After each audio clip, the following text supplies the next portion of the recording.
Il y a presque 20 ans, Michel et Stéphanie Fugain, les deux stars du monde artistique perdent leur fille, la petite Ange Laurette.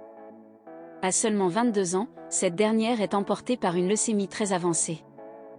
Les jours ont beau passer, la tristesse est toujours la même, vive, poignant et conséquent. Et comme chaque année, c'est en famille que Marie Fugain, la star du 7e art, décide de vivre ce jour noir de deuil. J'ai toujours un petit décompte dans ma tête qui se fait naturellement. C'est comme un espèce d'hommage naturel que je lui fais chaque année, même si elle vit avec moi tous les jours. Mais c'est comme un rendez-vous personnel que j'ai avec elle. Car si Michel et Stéphanie ont perdu leur fille, Marie a perdu sa sœur. Ma sœur était un de mes poumons. J'ai vraiment perdu un bout de moi, parce que ma sœur faisait partie de ma vie et de ma construction, confie-t-elle dans les colonnes de gala. Et comme souvent dans ce genre de situation, cette mort a eu des conséquences sur la vie de famille puisque le couple s'est brisé. Avec le recul, c'est sur son père que Marie décide de poser une certaine culpabilité, elle qui n'a pas apprécié son comportement, surtout à l'égard de sa mère. On le sait, la mort d'un enfant est sans doute la plus horrible chose à vivre pour des parents. Loin de nous l'idée de blâmer une réaction plutôt qu'une autre. Chaque personne vit son deuil à sa manière, et parfois, deux visions du deuil sont si différentes qu'elles sont antagonistes. Michel et Stéphanie sont bien placés pour le savoir. Avec le recul, Marie Fugain regrette le comportement de son père, je lui en ai voulu d'avoir fait les choses comme il les a faites. Ça n'a pas vraiment été fait dans la légèreté, ni dans la délicatesse, mais il le sait très bien. Elle tente alors d'analyser la situation et de comprendre pourquoi le chanteur a pu avoir un tel comportement à l'égard de sa famille.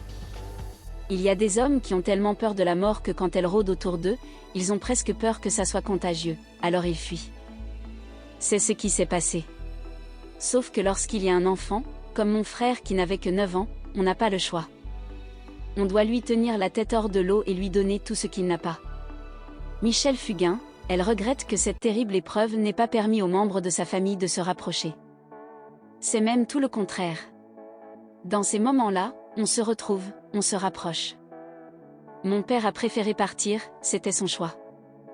Pire encore, elle regrette que personne ne se soit inquiété de son état, alors qu'elle a perdu sa sœur. Moi, on ne m'a jamais demandé comment j'allais. Dans les mêmes colonnes, elle fait de grosses révélations sur la santé de sa mère avant son décès, et sur certaines questions qu'elle a posées, qu'elle souhaitait garder secrètes. J'ai su après qu'elle avait posé des questions aux infirmières. Elle leur avait demandé si c'était difficile d'en finir, si elle pouvait être aidée. Elle ne nous en aurait jamais parlé parce qu'elle savait qu'on ne parlait pas de ça dans la famille.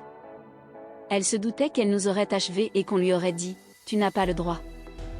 En même temps, même si je n'aurais pas accepté qu'elle m'en parle, j'aurais pu comprendre. La fin semblait inéluctable à l'époque, et Marie en a parfaitement conscience. Elle était au bout de ses forces, elle était vraiment fatiguée, son corps n'en pouvait plus. En espérant que cette interview vérité lui permette de continuer à faire son deuil, puisqu'on sait que ce travail se fait au quotidien, pour toute la vie.